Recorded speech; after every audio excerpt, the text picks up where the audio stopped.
penghasilannya Pak? Berarti lari situ dia?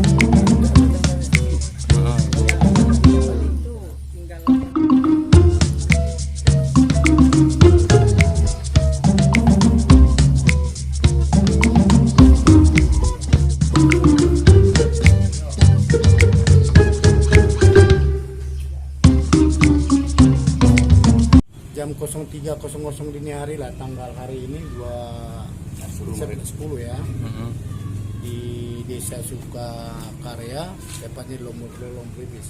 Ada salah satu warga, ada beberapa orang warga datang ke kantor kita untuk memberitahu bahwa ada peristiwa kebakaran di sana.